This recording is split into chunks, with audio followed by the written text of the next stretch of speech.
భారీ వర్షాల నేపథ్యంలో హెల్త్ డిపార్ట్మెంట్ అలర్ట్ అయ్యింది. భారీ వర్ష సూచన నేపథ్యంలో ఆరోగ్య శాఖ అధికారులు సిబ్బంది అప్రమత్తంగా ఉండాలని మంత్రి దామోదర రాజా నరసింహ సూచించారు. ఆరోగ్య శాఖ ఉన్నతాధికారులతో మంత్రి టెలికాన్ఫరెన్స్ నిర్వహించారు. హాస్పిటళ్లు, సూపరింటెండెంట్లు, ఎంఆర్ఓలు, మెడికల్ ఆఫీసర్లు, డాక్టర్లు, సిబ్బంది ఈ 3 రోజులు ఖచ్చితంగా హాస్పిటల్లోనే ఉండాలన్నారు. అందరికీ సేవలను రద్దు చేయాలని ఉన్నతాధికారులు మంత్రి ఆదేశించారు.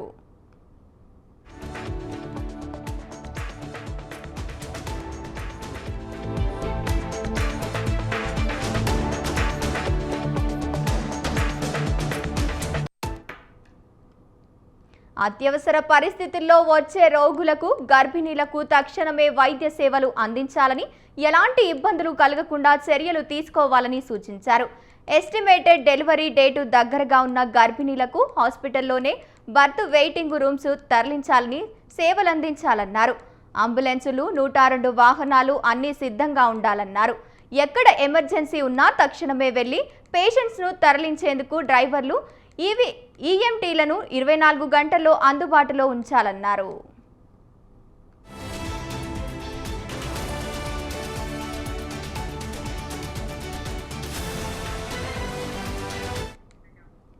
ఆపత్కాలంలో ప్రజలకు అండగా ఉండాలని, భారీ వర్షాలతో రాష్ట్రంలో విపత్కర పరిస్థితులు ఉన్నాయని కాంగ్రెస్ క్యాడర్కు మహేష్ కుమార్ గౌడ్ పిలుపునిచ్చారు. ప్రభుత్వ అధికార యంత్రాంగం సర్వశక్తులా ఒడ్డి పనిచేయాలని తెలిపారు. రాష్ట్రంలో భారీ వర్షాలతో అనేక లోతట్టు ప్రాంతాలు ముంపునకు గురవుతున్నాయని అన్నారు. సహాయక చర్యల్లో ప్రభుత్వం సిబ్బందికి అండగా నిలవాలని పిలుపునిచ్చారు.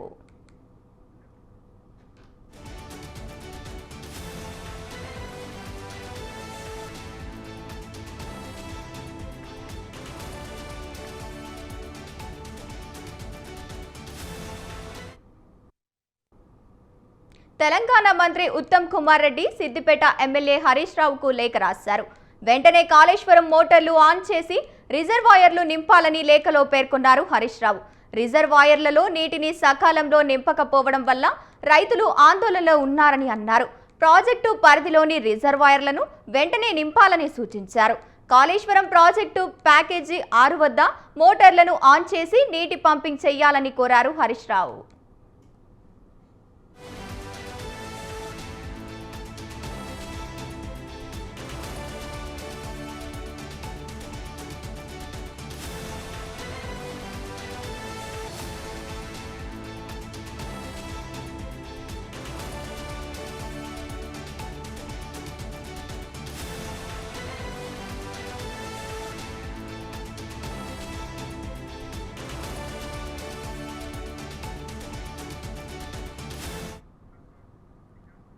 వైఎస్ జగన్ కామెంట్స్ పై ఎంపీ చాబల కిరణ్ కుమార్ రెడ్డి స్పందించారు. రాహుల్, చంద్రబాబు మధ్య రేవంత్ రెడ్డి హాట్ లైన్లో ఉండటం వల్లే ఏపీ ఎన్నికలపై రాహుల్ మాట్లాడలేదంటూ జగన్ వ్యంగ్యంగా మాట్లాడారని అన్నారు. ఎన్నికల్లో ఓడిపోయాక జగన్ ఆలోచన విధానం ఏంటో తనకు అర్థం కావడం లేదన్నారు. రాష్ట్రంలో తప్పులు జరిగితే ఎన్నికల్లో ఓటమికి కారణంపై ఈసీ, మోదీ, అమిత్ షాలకు బ్లేమ్ చేయాలని, అంతేగాని రాహుల్ను బ్లేమ్ చేస్తూ ఇంటిగ్రేట్ గురించి మాట్లాడడం చాలా ఆశ్చర్యాన్ని కలిగిస్తోందని విమర్శించారు. జగన్మోహన్ రెడ్డి గారు ఈరోజు మాట్లాడుతూ రాహుల్ గాంధీ గారికి చంద్రబాబు నాయుడు గారి మధ్యన రేవంత్ రెడ్డి గారు వాళ్లకు హాట్ లైన్లో ఉంచడం వల్లనే ఈరోజు ఆంధ్రప్రదేశ్లో జరిగినటువంటి ఎలక్షన్ కమిషన్ అవకతవకల గురించి మాట్లాడలేదని చెప్పి వ్యంగ్యంగా మాట్లాడటం జరుగుతుంది. నేను ఒక్కటే చెప్పదలుచుకున్నా, జగన్మోహన్ రెడ్డి గారు ఫస్ట్ మీరు ఎన్నికలు ఓడిపోయిన తర్వాత మీ ఆలోచన విధానం ఏందో నాకు అర్థం కాలేదు. ఆల్రెడీ చంద్రబాబు నాయుడు గారు ఈ 18th లోక్సభను కాపాడడానికి ఎన్డీఏలో జాయిన్ అయ్యి ఈరోజు 270 దాటడానికి ఈరోజు పవర్లో ఉండడానికి కారకులు. మీరు ఎవరినన్నా బ్లేమ్ చేస్తే, మీ రాష్ట్రంలో ఏమైనా తప్పులు జరిగి మీరు ఓడిపోవడానికి కారణమైతే ఎలక్షన్ కమిషన్ ఆఫ్ ఇండియా మీరు బ్లేమ్ చేయాల్సింది నరేంద్ర మోడీని, అమిత్ షా గారిని.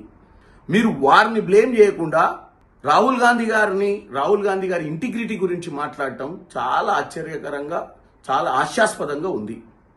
ఎందుకంటే మీరు ఈరోజు రాహుల్ గాంధీ గారు మహారాష్ట్రలో, హర్యానాలో, బీహార్లో, కర్ణాటకలో జరిగిన విషయాలు ఎందుకు మాట్లాడుతున్నాడు, అవి కొన్ని ఎగ్జాంపుల్స్.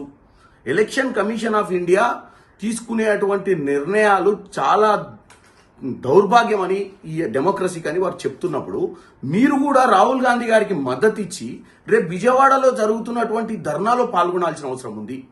అంతే తప్ప తెలుగు రాష్ట్ర ప్రజల్ని తప్పుదో పట్టించే విధంగా మీరు మాట్లాడి రాహుల్ గాంధీ గారి ఇంటిగ్రిటీ గురించి మాట్లాడే అర్హత మీకు లేదు. ఎందుకంటే రాహుల్ గాంధీ గారే ప్రధానమంత్రి కావాలనుకుంటే 2004-09లో ఆయన ఆపేవాడే లేకుండే. కానీ ప్రజా సమస్యల మీద పోరాటం చేయాలని ఇలా ఆయన ఈ ఎలక్షన్ కమిషన్ ఆఫ్ ఇండియా మీద పోరాటం చేస్తుండు.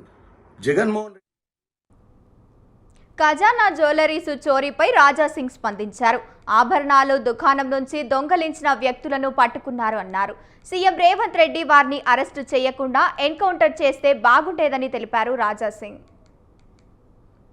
నిన్న చందానగర్లో ఖజానా జ్యువెలరీ షాప్లో 6 దొంగలు దోపిడీ చేయనికి ఆ షాప్ లోపల వచ్చి కాల్పులు మరి జరిపి దొంగతనం చేసినారు. వాళ్ళు సంగారెడ్డి వైపు వెళ్ళినారు, అటువైపు వెళ్ళినారని ఇట్లాంటి వార్తలు కూడా మీడియాలో నడిచింది. కానీ ఇవాళని నేను మీడియాకి వాచ్ చేస్తే కొన్ని వార్తలు నడుస్తున్నాయి, ఆ 6 మందిని అరెస్ట్ చేసుకున్నారు అని. నేను మా ముఖ్యమంత్రి రేవంత్ రెడ్డి గారికి రిక్వెస్ట్ చేయాలనుకుంటున్నాను. ఉత్తరప్రదేశ్లో ఎవరైనా దొంగతనం చేయనికి, దోపిడీ చేయనికి, మర్డర్ చేయనికి ఇవ్వాలా భయపడుతున్నారు. చాలా మంది దొంగలు జైలు లోపట వెళ్ళిన తర్వాత మా బెయిల్ కూడా వద్దు, మేము బయటికి కూడా రాము, మేము జైలు లోపటనే ఉంటాము. ఎందుకంటే ఏ దొంగతనం చేసేవాళ్ళు, ఏ మర్డర్ చేసేవాళ్ళు, ఎవరైనా మాఫియా బయటికి వస్తే ఎన్కౌంటర్ అవుతుంది. అంటే యోగి ఆదిత్యనాథ్ గారు ఆ విధంగా ఒక మంచి వాతావరణం ఉత్తరప్రదేశ్లో తయారు చేసి పెట్టుకున్నారు. రేవంత్ రెడ్డి గారు మీరు కూడా మన తెలంగాణ ప్రజలని కాపాడడానికి కొన్ని ఎన్కౌంటర్ మీరు కూడా చేపియాలి. ఇప్పుడు నిన్న ఆ ఖజానా జ్యువెలరీ షాప్లో దొంగతనం చేయనికి వచ్చిన తర్వాత వాళ్ళు కాల్పులు కూడా జరిపినారు. కొంతమందికి బుల్లెట్ కూడా తాగింది ఆ షాప్లో పనిచేసే వాళ్ళకి, మేనేజర్కి. ఒకవేళ చనిపోతే ఇంకా జనాలపైన వాళ్ళు ఫైర్ చేస్తే ఏమయ్యేది? కొద్దిగా ఆలోచన చేయాలి. అందుకోసం తెలంగాణలో కూడా ఒక భయం అట్లాంటి వాతావరణం క్రియేట్ కావాలి. ఎవరైనా వేరే రాష్ట్రంలో ఉన్న దొంగలు తెలంగాణకి దొంగతనం చేయనికి రావాలంటే ఒక భయం పుట్టాలి. తెలంగాణలో దొంగతనం చేయనికి మనం పోతే అక్కడ ఎన్కౌంటర్ చేస్తారు పోలీసులు. ఆ విధంగా ఒక భయం పుట్టాలంటే మీరు కొద్దిగా యోగి ఆదిత్యనాథ్ గారు ఇష్టాల్లో వెళ్తేనే ఆ దొంగలకి ఒక భయం పుడుతుంది. దేశానికి స్వాతంత్రం ఎంతో మంది త్యాగాల వల్ల వచ్చిందని బీజేపీ రాష్ట్ర అధ్యక్షుడు రామచంద్రరావు అన్నారు. విద్యార్థులు, దేశ పౌరులకు దేశభక్తి పెరగాలని అన్నారు. నాచారంలోని ఢిల్లీ పబ్లిక్ స్కూల్లో 79వ స్వాతంత్ర దినోత్సవ సందర్భంగా హర్ ఘర్ తిరంగా కార్యక్రమాన్ని పెద్ద ఎత్తున నిర్వహించారు. ఈ కార్యక్రమంలో బీజేపీ రాష్ట్ర అధ్యక్షుడు ఎం రామచంద్రరావు తదితరులు పాల్గొన్నారు. స్వాతంత్ర దినోత్సవం సందర్భంగా నిర్వహించబోయే జెండా వందనం కార్యక్రమంలో ప్రజలందరూ పెద్ద ఎత్తున పాల్గొనాలని పిలుపునిచ్చారు. రాష్ట్ర వ్యాప్తంగా ప్రజలందరూ తమ ఇళ్లపైన జాతీయ పతాకాన్ని ఎగురవేయాలని సూచించారు. పార్టీలకు, కులాలకు, మతాలకు అతీతంగా దేశభక్తి చాటాలని కోరారు.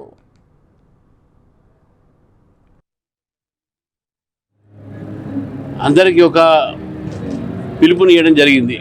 గత 5 సంవత్సరాల నుంచి కూడా హర్ ఘర్ తిరంగా అనేటటువంటి కార్యక్రమాన్ని నిర్వహించి విద్యాసంస్థల్లో, అదేవిధంగా కాలనీస్లో, ఇళ్లల్లో ఈ కార్యక్రమం జరుపుకోవాలి. ప్రతి ఇంటి మీద మన భారతదేశ తిరంగా జెండా ఎగరేయాలి అనేటువంటి కార్యక్రమం మతాలకు, కులాలకు, ప్రాంతాలకు అతీతంగా భారతీయులందరూ కూడా ఈ హర్ ఘర్ తిరంగా జరుపుకోవాలని చెప్పేసి కూడా భారత ప్రభుత్వం తీసుకున్నటువంటి ఈ కార్యక్రమం ఒక సంకలనలో ఈరోజు ఢిల్లీ పబ్లిక్ స్కూల్ ఒక మేనేజ్మెంట్ కొమరే గారి ఒక ఆధ్వర్యంలో హర్ ఘర్ తిరంగా అనే కార్యక్రమం.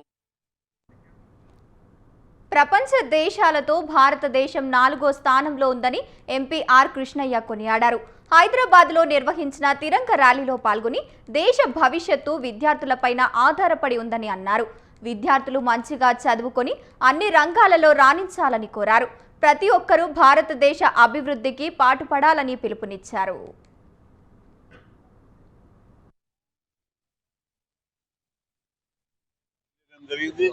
భారతదేశంలో ప్రజల లోపల ప్రత్యేకంగా విద్యార్థుల లోపల దేశభక్తి ఐక్యత స్వతంత్ర సమర ఫలాలు అందరికి అందేటట్లుగా సమానత్వం ఈ దిశగా ఈ భావన పెంపొందించడానికి ఈరోజు ప్రజల లోపల పెద్ద ఎత్తున దేశభక్తి నెలకొల్పడానికి ఈ తెలంగాణ ఏర్పాటు చేయడం జరిగింది.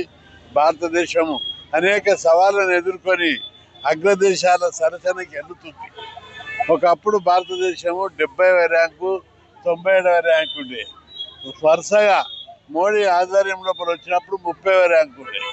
ఈరోజు జపాన్ను దాటి 3వ ర్యాంకు 4వ ర్యాంకు వచ్చాం. తొందర లోపల జర్మనీ దాటి 3వ ర్యాంకు. దేశ సంపద ఉత్పత్తి అయింది. విజ్ఞాన రంగం లోపల సాంకేతిక రంగం లోపల స్వయం సమృద్ధి సాధించాం. కంటోన్మెంట్ నియోజకవర్గం వరద ముప్పు ప్రాంతాలను cantonment board CEO Madhukar Nayak పరిశీలించారు. స్థానిక కాలనీ ప్రజలతో కలిసి పర్యటించి సమస్యలను అడిగి తెలుసుకున్నారు. కాలనీలో ఉన్న డ్రైనేజీ వ్యవస్థ కాలనీ వాసులను సరిపోతుందని ఓల్డ్ బోయిన్పల్లి ఎగువ ప్రాంతాల నుంచి వచ్చే వరద నీటితోనే తమ కాలనీకి ముప్పు సమస్య ఏర్పడిందని సీఈఓకు వివరించారు. ముప్పు సమస్య పరిష్కారం కోసం ప్రత్యేక చర్యలు తీసుకుంటామని సీఈఓ మధుకర్ నాయక్ స్థానికులకు హామీ ఇచ్చారు.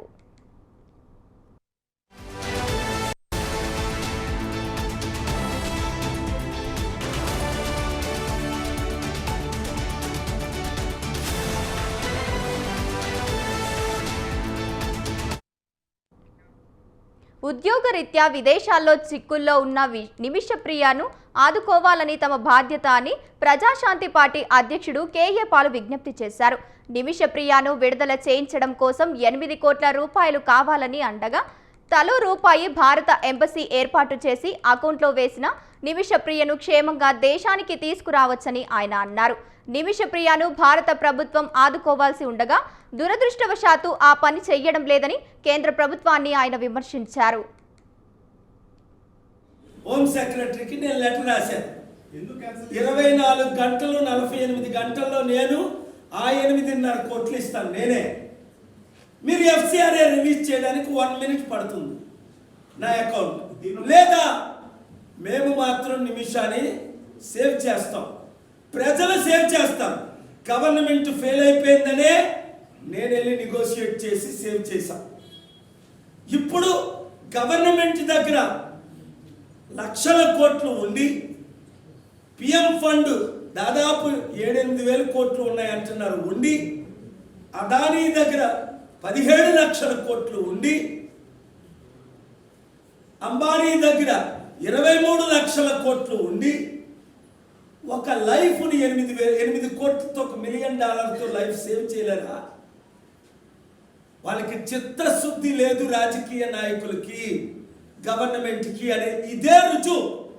41 రోజు దాదాపు 43 రోజులు ఈరోజు జూలై 10 నుండి రాత్రి పగలు నేను పనిచేసి నా టీములందరికీ ఫ్లైట్ టికెట్లు హోటళ్ళు ఖర్చు పెట్టి అమెరికా నుంచి, ఇండియా నుంచి, కేరళ నుంచి నిమిషా టీం అంతటి, నిమిషా హస్బెండ్, నిమిషా డాక్టర్, ప్రతి ఒక్కరికి నేనే నా సొంత డబ్బుతో ఖర్చు పెట్టాను. కానీ ఈ అకౌంట్కి నేను డబ్బు పంపాలి అంటే ఎఫ్సిఆర్ఏ ఉండాలి. ఎఫ్సిఆర్ఏ ఉండాలి అంటే రిలీజ్ చేయాలంటే జూబ్లీహిల్స్ ఉప ఎన్నికల్లో తాను పోటీ చేయడం లేదని, పార్టీ టికెట్టు సైతం ఆశించడం లేదని సికింద్రాబాద్ కాంగ్రెస్ నాయకుడు బి వేణుగోపాలస్వామి స్పష్టం చేశారు. ఈ మేరకు సోమాజిగూడ ప్రెస్ క్లబ్లో సమావేశం ఏర్పాటు చేశారు. ఈ సందర్భంగా ఆయన మాట్లాడుతూ కొంతమంది యువజన నాయకులు తన మీద అభిమానంతో జూబ్లీహిల్స్ ఉప ఎన్నికల దృష్టిలో ఉంచుకొని ఏర్పాటు చేసి ఫ్లెక్సీలతో ప్రజల్లో, అభిమానుల్లో పార్టీకి సైతం తాను అక్కడ పోటీ చేస్తున్నానని, టికెట్ ఆశిస్తున్నానని తప్పుడు సంకేతాలు వెళ్ళకూడదని ఉద్దేశంతో తెలియజేశాను. తాను మీడియా సమావేశం ఏర్పాటు చేశానని అన్నారు. నేను 2024 లోక్సభ సికింద్రాబాద్ పార్లమెంట్ నుండి నేను వన్ ఆఫ్ ద ఆస్పరెంట్. అనివార్య కారణాల వల్ల పార్టీ టికెట్ కేటాయించలేకపోయింది. అయితే కొంతమంది డివిజన్ స్థాయి నాయకులు పార్లమెంటు నుండి నన్ను జూబ్లీహిల్స్ అసెంబ్లీకి పోటీ చేయమని చెప్పి అడగడం జరిగింది. నేను వారికి సున్నితంగా తిరస్కరించడం జరిగింది. ఈ పత్రికాముఖంగా నాకు ఏ విధమైనటువంటి వ్యక్తిగతంగా ఇంట్రెస్ట్ లేదు జూబ్లీహిల్స్ కాంటెస్ట్ చేయడానికని నేను తెలియడానికి ఈ పత్రికా సమావేశాన్ని ఏర్పాటు చేశాను. కొంతమంది అభిమానులు నన్ను అప్రోచ్ చేయడం జరిగింది. అది ఎవరేసారు అనేది కూడా నేను కూడా కనుక్కుంటా ఉన్నాను. దాన్ని మాకు కొద్దిగా ఇన్ఫర్మేషన్ వస్తూ ఉంది.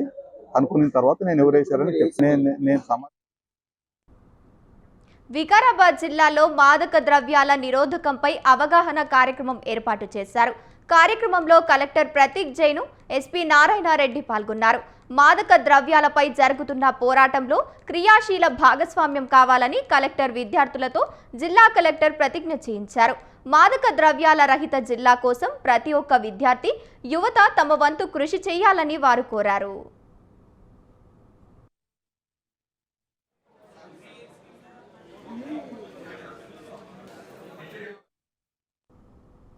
హైదరాబాదు చైతన్యపూరి మెట్రో స్టేషన్ వద్ద విద్యా సంస్థ జప్తు నోటీసులు అంటించింది. 31,829 బకాయి ఉన్నట్లు అందులో పేర్కొంది. Messrs Thales India private agency 2015 July 2023న మెట్రో పనుల కోసం విద్యుత్ కనెక్షన్లను తీసుకుంది. ఆ తర్వాత సదరు ఏజెన్సీ పనులు ముగించుకొని వెళ్లిపోయింది. 2021 డిసెంబర్ నాటికి బకాయి పడిన వినియోగదారుల నుంచి వసూలుకు TGSPDCL చర్యలు చేపట్టింది.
యూరియా కోసం రైతులు నడి రోడ్డెక్కి ధర్నాలు చేసే దుస్థితి కల్పించాయని కేంద్ర రాష్ట్ర ప్రభుత్వాలపై హరీష్ రావు ఫైర్ అయ్యారు. రైతులకు యూరియా ఇవ్వలేని చేతగాని ప్రభుత్వాలు అంటూ ఆగ్రహం వ్యక్తం చేశారు. అరిగోస పెడుతూ కాంగ్రెస్, బీజేపీలను రైతులు ఉసురు తగులుతుందని అన్నారు. 4 రోజుల నుంచి వ్యవసాయ పనులు వృధా చేసుకుని రైతులు పడిగాపులు కాస్తున్నారని, స్థానిక సంస్థల ఎన్నికల్లో కాంగ్రెస్, బీజేపీలకు తగిన గుణపాఠం చెబుతారని హెచ్చరించారు.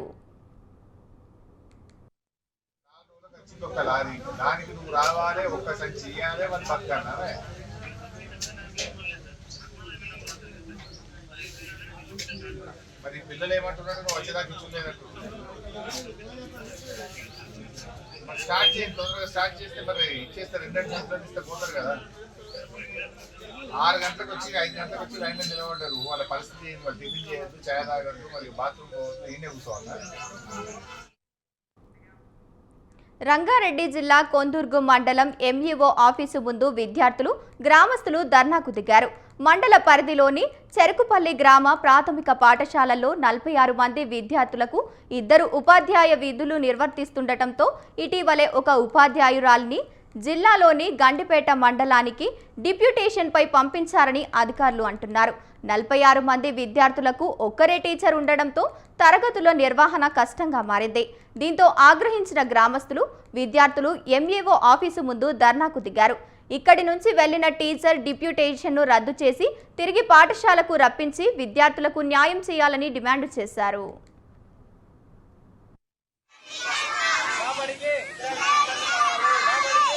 మా స్కూల్లో దాదాపు ఒక 46 మంది స్టూడెంట్స్ ఉన్నారు. ఇక్కడ మా తాన విద్య సవ్యంగా జరుగుతుంది, మంచి జరుగుతున్న సందర్భంలో మా దానికి ఈసారి కొత్తగా వచ్చినటువంటి సుష్మా మేడం గారు డిప్యూటేషన్ మీద గండిపేట వెళ్ళడం జరిగింది. దాన్ని మేము తీవ్రంగా ఖండిస్తున్నాం. ఎందుకంటే మా తాన పిల్లలు చాలా లాస్ అవుతున్నారు. ఒక్కసారి చెప్పడం వల్ల 2 క్లాసులు 4 క్లాసులు చెప్పాలంటే చాలా ఇబ్బందికరంగా. పీపుల్స్ మీడియా అధినేత విశ్వప్రసాద్ సినీ ఆర్ట్ డైరెక్టర్ అసోసియేషన్పై మాట్లాడిన మాటలు తక్షణమే వెనక్కి తీసుకోవాలన్నారు అసోసియేషన్ నేతలు. సినిమా రంగంలో ఆర్ట్ డైరెక్టర్స్ ఎంతో కీలకమని చెప్పారు. సృష్టికి ప్రతి సృష్టిని దృశ్య రూపంలోకి చూపేందుకు మేధ సంపత్తిని కలిగిన అతి ముఖ్యమైన విభాగమే కళా దర్శకత్వ విభాగమన్నారు. అంతటి విలువైన ప్రాముఖ్యతను కలిగిన విభాగముపై ఇటీవలే ఓ ప్రముఖ మీడియా ఛానల్ ఆర్ట్ మాఫియా అంటూ వ్యాఖ్యలు దారుణమన్నారు. ఏదైనా సమస్య ఉంటే ఫిలిం ఛాంబర్ దృష్టికి తీసుకెళ్లాలని మీడియా ముందు చెప్పడం సరికాదన్నారు.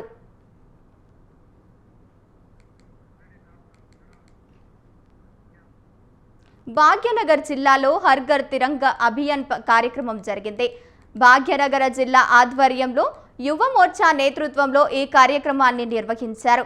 హర్ ఘర్ తిరంగా ర్యాలీలో భాగంగా దిల్సుఖ్ నగర్ నుంచి ముసరంబాద్ వరకు భారీ ర్యాలీని నిర్వహించారు. ఈ కార్యక్రమంలో ముఖ్య అతిథిగా భాగ్యనగర్ జిల్లా అధ్యక్షులు నిరంజన్ యాదవ్ జాతీయ జెండాను ఊపి ర్యాలీని ప్రారంభించారు.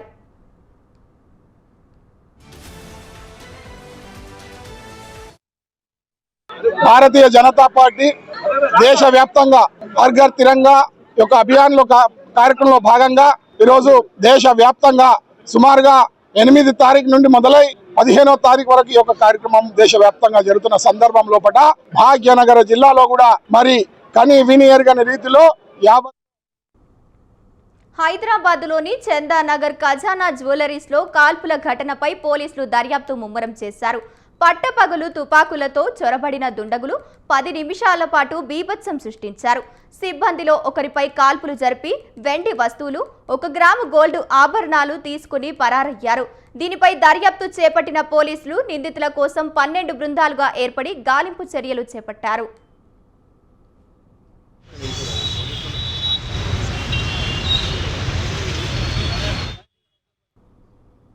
దుండగులు వెళ్లిన దారిలో సీసీటీవీ ఫుటేజీలను పరిశీలిస్తున్నారు.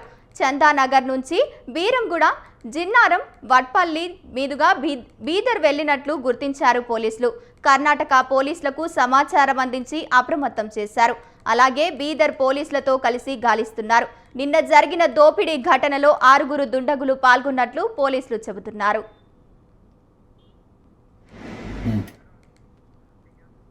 చందానగర్లో వరుస చోరీలు కలకలం రేపుతున్నాయి.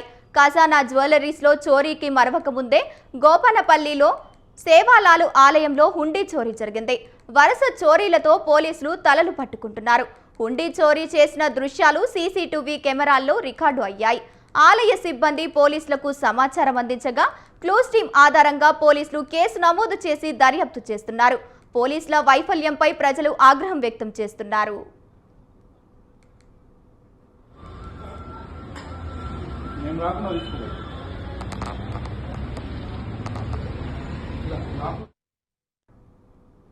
సృష్టి ఫర్టిలిటీ సెంటర్ కేసును సిట్టుకు బదిలీ చేసినట్లు నార్త్ జోను డీసీపీ రష్మి పేరుమాలు తెలిపారు.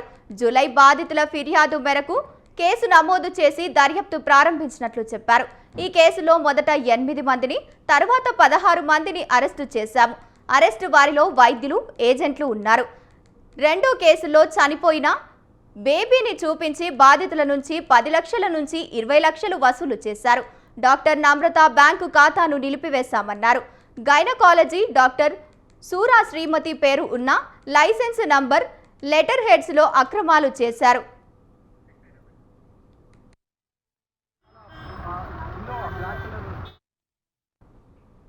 రాజేంద్ర నగర్లోని ప్రొఫెసర్ జయశంకర్ తెలంగాణ వ్యవసాయ విశ్వవిద్యాలయంలో విద్యార్థి ఆత్మహత్య చేసుకున్నాడు. ఏజీ బీఎస్సీ 3rd ఇయర్ చదువుతున్న రిత్విక్ రాజు సూసైడ్కు పాల్పడ్డాడు. ప్రస్తుతం అతడి మృతదేహం అత్తాపూర్ మైత్రి ఆసుపత్రిలో ఉన్నట్లు సమాచారం. విద్యార్థి మృతదేహాన్ని ఉస్మానియా ఆసుపత్రికి తరలించారు. ఇవి మెట్రోపల్స్ అప్డేట్. చూస్తూనే ఉండండి స్వతంత్ర న్యూస్.